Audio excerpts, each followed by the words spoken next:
አይ እኔ አሁን ስላልካቸው ጉዳዮች እዚህ የቲክቶክ አካውንትም ስለሌለኝ ነገሩንም ስለማላቅ አልተከታተልኩትም አላውቀውም እና ዓለም ቀልጧል እኮ ኢንጂነር ይልቃል። ቲክቶክም አይደለም በዋናው ሜንስትሪም ሚዲያዎች ዋናዎቹ ሚዲያዎች ጭምር ነው አንድ መሰገጥ መደደብ ትልቅ ነገር ነው ብሎ የመጣን አንድ ጀብራሬ የሸለመች ሀገር ሆናለች ኢትዮጵያ ሸልማለች።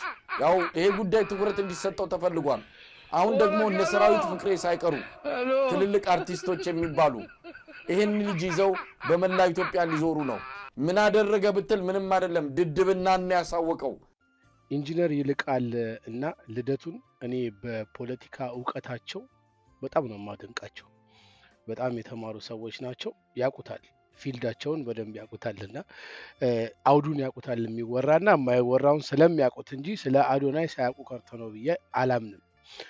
አንተ ግን ያገኘኸውን በቃ ይሄኛው የኢትዮጵያን ስም ሊያጎድፍ ይችላል ብለህ ባገኘኸው ርዕስ በተለይ ትግራዊ ያለ እኔ እንገርህ አንተ የበቃኸኝ መለስ የሞተ ጊዜ ስቱዲዮ ውስጥ ፓሪ ያዘጋጃችሁ ጊዜ ነው።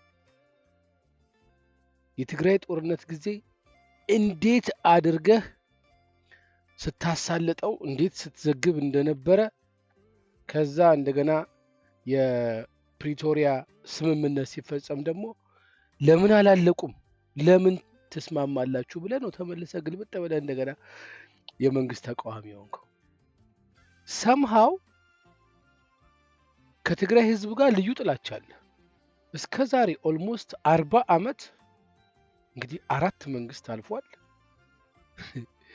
ሁሌ ተቃውሞ ነው። በቃ ኢትዮጵያን ስትወቅጥ ምንም አይነት መንግስት ቢመጣ አንተ ይሄ የተቃውሞ ዘገባ ዜና በዛ ላይ ነው በጣም የተሰጠው።